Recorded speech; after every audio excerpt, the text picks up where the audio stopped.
Hello and welcome to Let's Start Playing. Today I'm going to be playing My Shelfie, a game about taking items from your living room and stacking them on your bookshelf.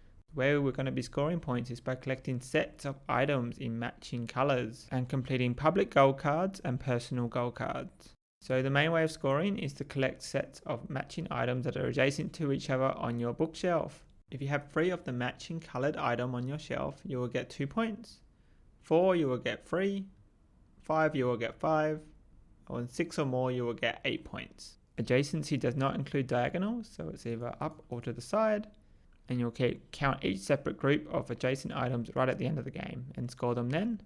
We've also got 2 random public goals over here, and these will give you more points for the first player that completes them and less points to the second player. So in a 2-player game, the points you'll score for being first is 8 and second is 4. And you can see this if you mouse over it.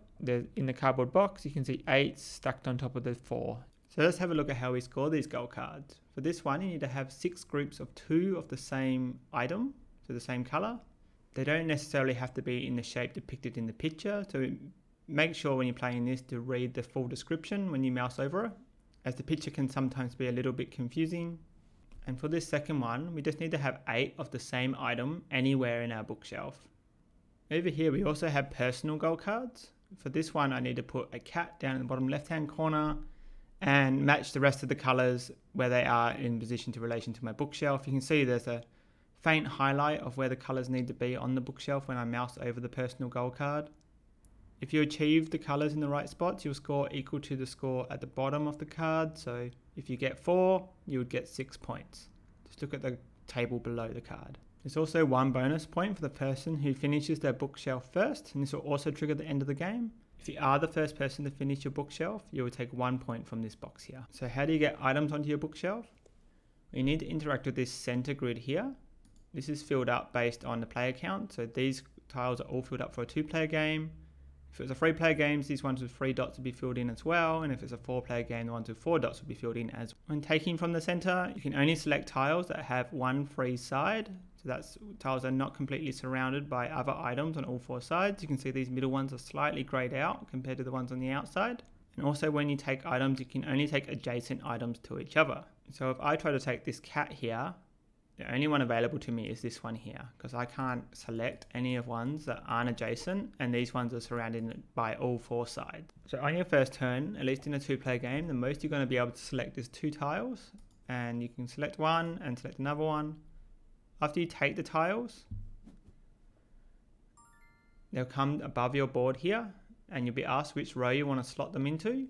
You can only slot them into 1 row, so you have to think about that when you're selecting. You can't change the rows where they are, and you can't keep them in your supply. They all have to be placed after you take them. You get to choose the order that they go into your row though, so I can put the orange one in first and the plant in second, or if I click on them again, I can click on the plant first and click on the orange one, and it will do a faint highlight of which order they're going to be showing down here. The most amount of items you can take on a turn is 3. So if it was my turn next, I would be able to take 1, 2, 3 like this, because these all have edges that are uncovered. Once I've placed these 2 tiles, like so, player will go to my opponent player, and if you're playing with more than 2 around the table, all taking tiles from the middle and slotting them into your bookshelves. Play will continue like this until one person has completed their bookshelf, and that will trigger the game end. Once someone triggers the game end, everyone else will get a turn to try and complete their bookshelf, and then scoring will occur. One more thing is that this center pile will run out of tiles before the game is ended. It will refresh, and when it refreshes is when there are only tiles left on the board that aren't adjacent to other tiles. So if I only had this token and this token left after someone's turn because someone took the 2 middle ones, instead of me only having to pick from 2 options, this whole board will get cleared and tiles will come out and fill up all the spots again. And remember, these public objectives are scored during the game, so the first person to finish these will get the most amount of points. So there's a balancing act between trying to complete these objective goals and trying to make sure your bookshelf all has adjacent items that score more at the end of the game. I hope you enjoyed this tutorial and you're ready to start playing with My Shelfie.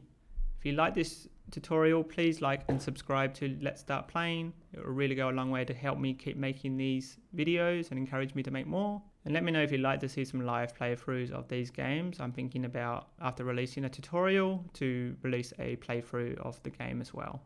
Let me know if you'd like that. And thanks for watching.